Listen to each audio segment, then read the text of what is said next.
Welcome to Cartoon Bonanza.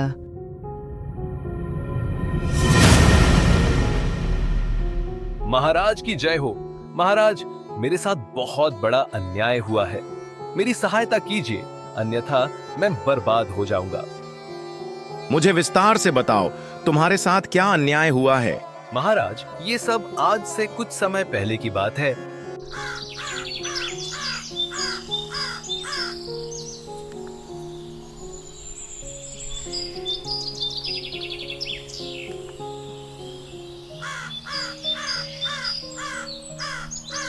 अरे ओ मेरे प्रिय मित्र सूरज, मेरे भाई, मेरे सखा, तुम जितनी कमाई दूसरों की भलाई में लगा देते हो, एक दिन तुम्हें बड़ा नुकसान उठाना पड़ेगा। समझ में आ रहा है? मित्र, क्या तुमने वह कहावत नहीं सुनी, कर भला तो हो भला? अरे यार, ये सारी बातें बुजुर्गों के मुंह से अच्छी लगती हैं। मैं आज भी कहता हूँ कि तुम्हारी फसल पूरे गांव में सबसे अच्छी होती है, लेकिन तुम उसे बेचकर आधे से ज्यादा पैसे यूं ही बर्बाद कर देते हो।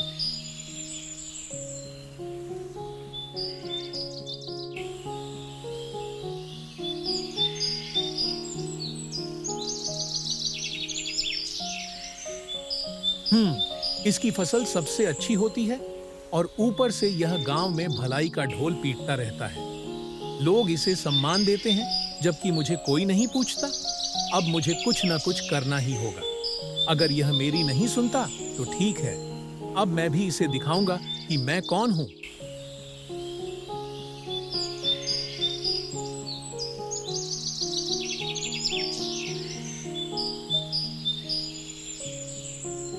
क्या बात है, आपके चेहरे पर इतना गुस्सा क्यों झलक रहा है?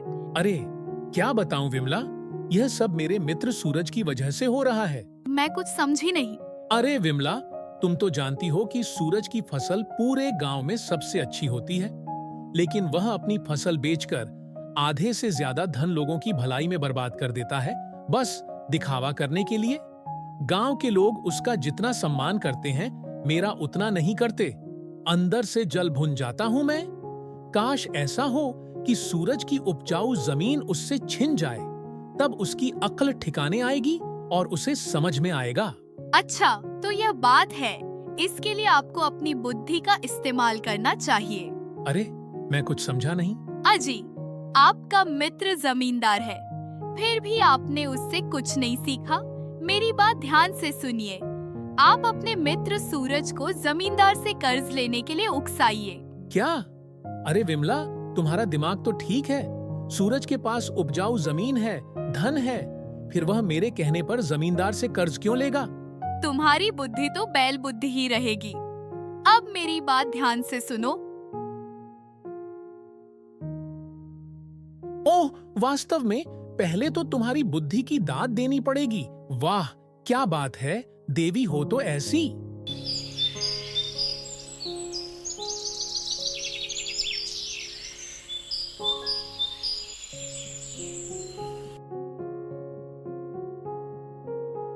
जमींदार साहब, इस गांव की लगभग सारी जमीन पर आपका ही कब्जा है, सिवाय कुछ लोगों की जमीन के, जैसे कि मेरे मित्र सूरज की। भाई, वह जमीन बहुत उपजाऊ है, आप उसकी जमीन पर कब्जा क्यों नहीं कर लेते? अरे, सोच क्या रहे हैं, कब्जा कर ही लीजिए। अरे भाई, कब्जा ऐसे ही थोड़ी ना कर लिया जाता है, इसके लिए योजना बनानी पड़ती है। लेकिन सूरज तो तुम्हारा मित्र है, फिर तुम क्यों चाहते हो कि मैं उसके खेत पर कब्जा कर लूं? क्योंकि मुझे सूरज का यह भलाई करने का दिखावा बिल्कुल भी पसंद नहीं। सुनिए जमींदार, मेरे पास एक ऐसी योजना है जिससे आप सूरज की जमीन पर आसानी से कब्जा कर सकते हैं। अच्छा, तो बताओ, क्या योजना है?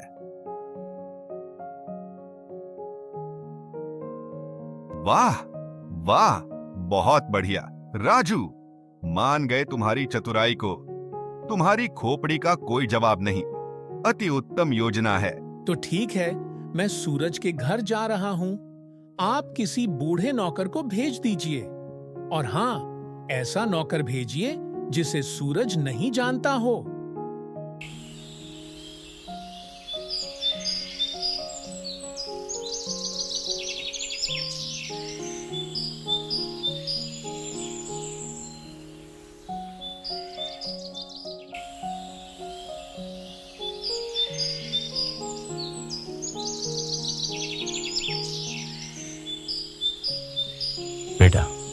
मैं दूसरे गांव से आया हूं। मैंने तुम्हारी बहुत प्रशंसा सुनी है कि तुम लोगों की भलाई करते हो, सबकी मदद करते हो।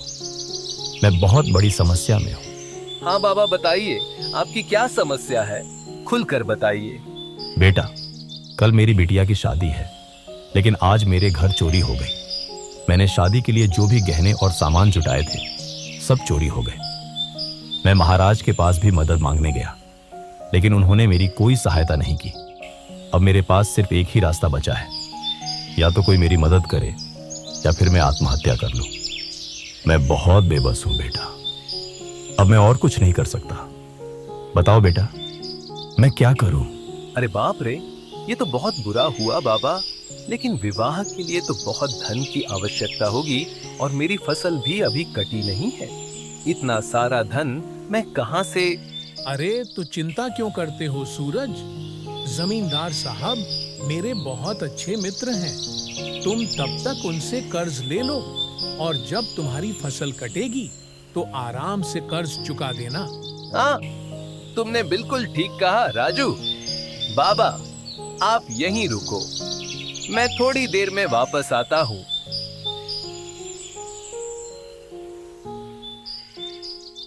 सूरज, मैं तुम्हें उतना धन दे सकता हूं जितना तुम मांग रहे हो, लेकिन भैया, 1 महीने के भीतर मुझे मेरा धन वापस चाहिए।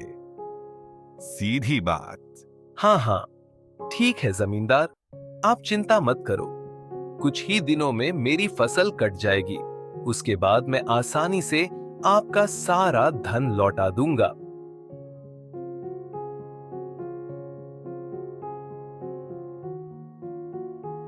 बाबा बाबा, ये लो, अब आप अपनी बेटी की शादी अच्छे से करना। धन्यवाद बेटा।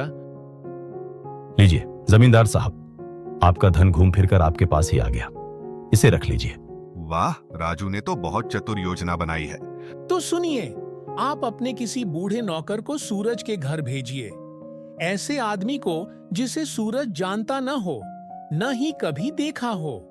वह बूढ़ा सूरज के सामने अपनी बेटी की शादी न हो पाने का दुखड़ा रोएगा और उससे बड़ी रकम की मदद मांगेगा। इतनी बड़ी रकम कि सूरज के बस के बाहर की बात हो। और फिर? मैं वहां मौजूद रहूंगा और सूरज को आपसे कर्ज लेने की सलाह दूंगा। और बस एक बार सूरज ने आपसे कर्ज ले लिया, फिर आप उस पर भारी ब्याज लगाते रहिए। इस मामले में तो आपका कोई जवाब नहीं है जमींदार साहब। सही कहा ना? हमारा दिल खुश हो गया, मेरा धन भी वापस आ गया और सूरज मेरा कर्जदार भी बन गया। वाह भाई वाह वाह। राजू ने कुछ समय बाद सूरज ने अपनी फसल काटकर राज्य में बेच दी और जमींदार का कर्ज चुकाने के लिए उसकी हवेली जा पहुंचा। यह लीजिए जमींदार साहब, मैंने जितना कर्ज लिया था उतना मैं अब चुका रहा हूं, कृपया इसे ले लीजिए। अरे सूरज, तुम्हारा दिमाग तो ठीक है? जो धन तुम लौटा रहे हो वह तो सिर्फ मूलधन है। भैया, मुझे ब्याज भी चाहिए। क्या? लेकिन जमींदार साहब, हमारे बीच ब्याज की तो कोई बात हुई ही नहीं थी। बस यही तय हुआ था कि आप मुझे धन देंगे और मैं 1 महीने बाद वापस कर दूंगा। ब्याज की बात तो कभी हुई ही नहीं। वाह वाह वाह, ब्याज कहां से आ गया? तो क्या मैंने तुम्हें कर्ज देने का कोई ठेका ले रखा था? कौन सा मुझे कोई कीड़ा काट रहा था कि मैं तुम्हें बिना ब्याज के धन दूं? ए भाई, मुझे कुछ नहीं पता।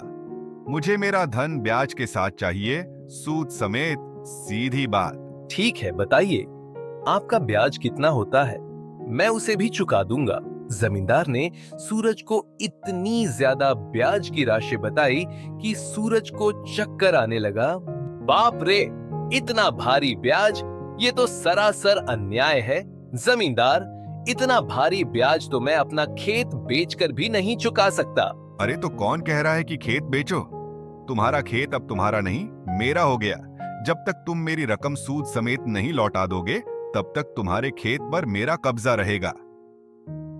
बस बात खत्म, निकल जाओ यहां से। क्या तुम मेरे साथ धोखा कर रहे हो जमींदार? तुम देखना, मैं इसकी शिकायत महाराज से करूंगा।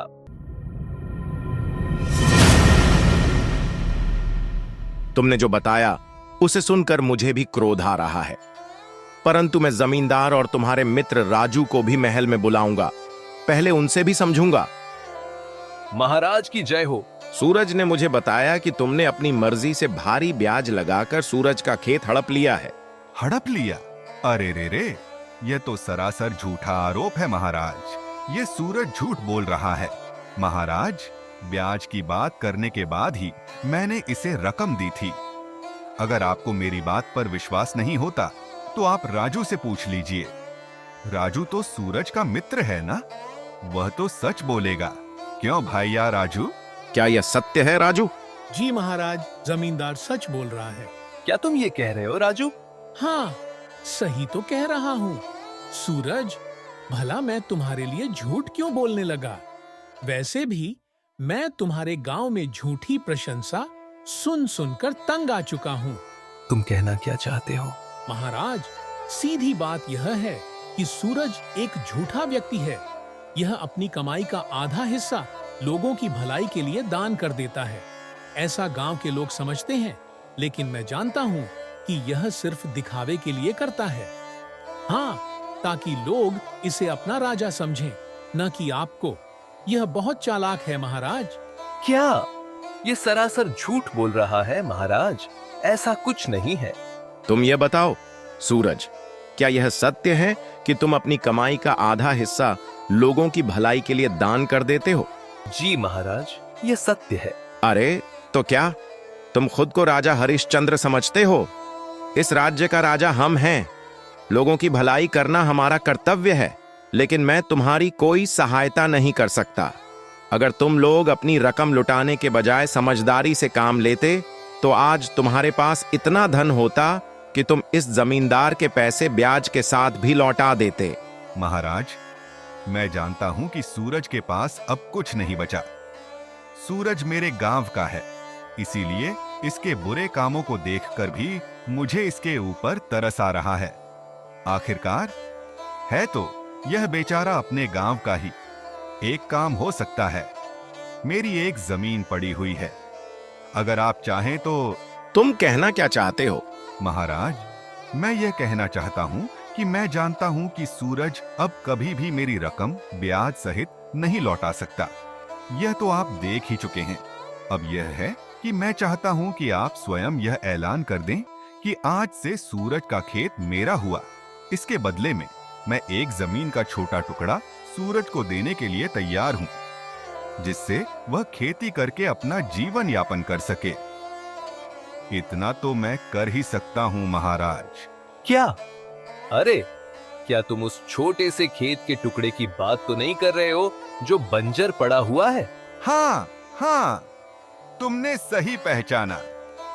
वही खेत मैं तुम्हें देना चाहता हूं। कर लो भैया, अपने हिसाब से। और क्या कर सकते हो? अब भला इससे ज्यादा मैं क्या करूं? खेत तो खेत है महाराज। बस ठीक है, आज से सूरज का खेत जमींदार का हुआ, और जमींदार जो खेत का टुकड़ा सूरज को दे रहा है वह सूरज का हुआ। बस अब तुम सब यहां से जा सकते हो, जाओ।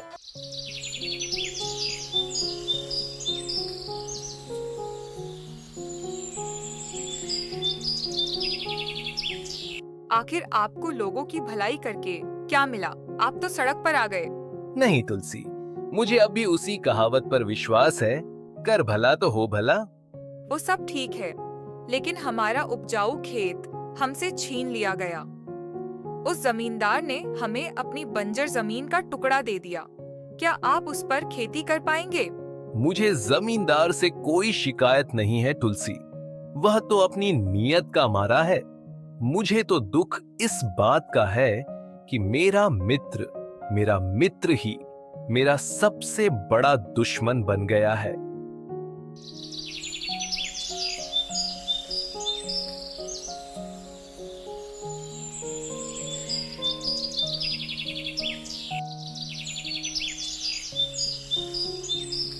सूरज को अजीब सा एहसास हुआ कि जमीन के अंदर कुछ भारी दबा है। उसने तुरंत खुदाई शुरू की। कुछ ही देर में उसे एक पुराना और बड़ा संदूक मिला। सूरज ने संदूक खोला तो उसकी आंखें आश्चर्य से फटी रह गईं। अंदर सोना, हीरे और मोती चमक रहे थे। आप बिल्कुल सही कहते थे। कर भला तो हो भला।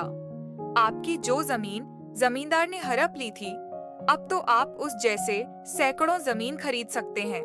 हाँ, बाप रे, ये तो फिर से बहुत ज्यादा धनवान हो गया है। मुझे यह बात तुरंत जमींदार को बतानी पड़ेगी।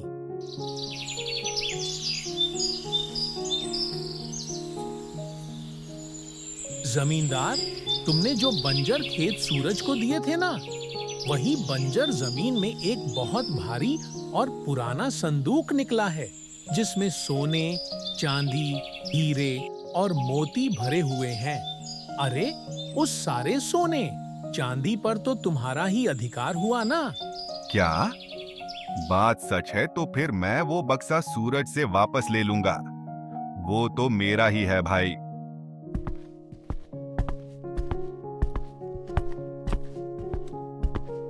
ए सूरज, मुझे मेरा बक्सा वापस दो। वह सोने, चांदी, हीरे से भरा बक्सा मेरी बंजर जमीन से निकला था। लाओ, मुझे वापस करो।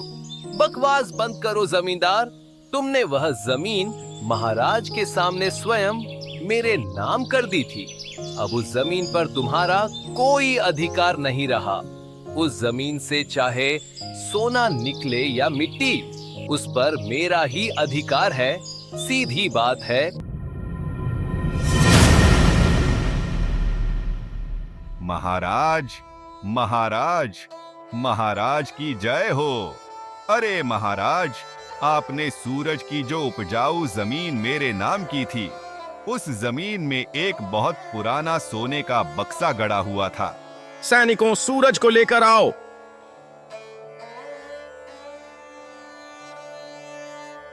जमींदार, तुम ये क्या कह रहे हो? तुम्हारी उपजाऊ जमीन पर सोने, चांदी, हीरे मोती का बक्सा निकला है।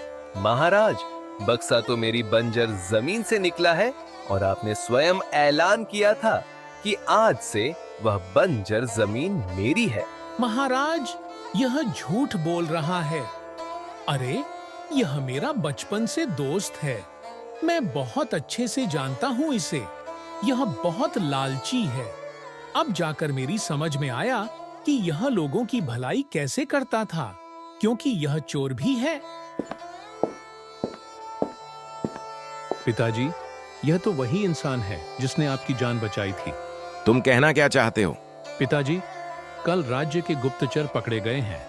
इनकी सूचना इसी इंसान ने दी थी। महाराज की जान खतरे में है। क्या क्या तुम सत्य कह रहे हो? मैंने अपने कानों से उन दोनों की बात सुनी थी। क्या तुमने योजना ठीक से बना ली है ना?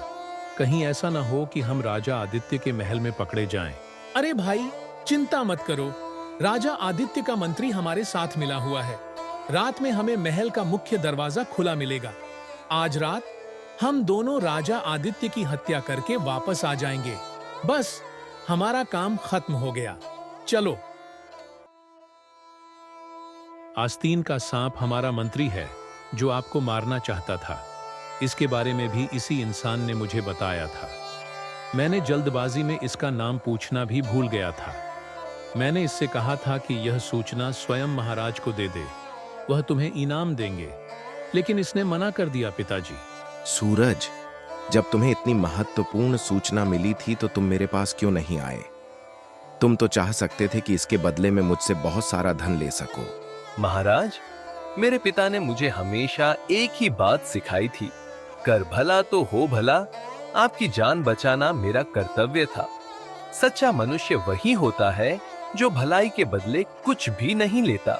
हाँ, इस इंसान की सच्चाई मुझे समझ में आ चुकी है और मुझे अफसोस हो रहा है कि मैंने इसके साथ कितना अन्याय किया। सीधी तरह से सच उगल दो तुम दोनों, नहीं तो तुम्हारी गर्दन तुम्हारे धड़ से अलग करवा दूंगा। बोलो। महाराज, हम सब कुछ बता रहे हैं। सैनिकों, इन दोनों की गर्दन उनके धड़ से अलग। महाराज, मेरी आपसे एक विनती है, इन्हें क्षमा कर दीजिए। अरे कैसे इंसान हो तुम।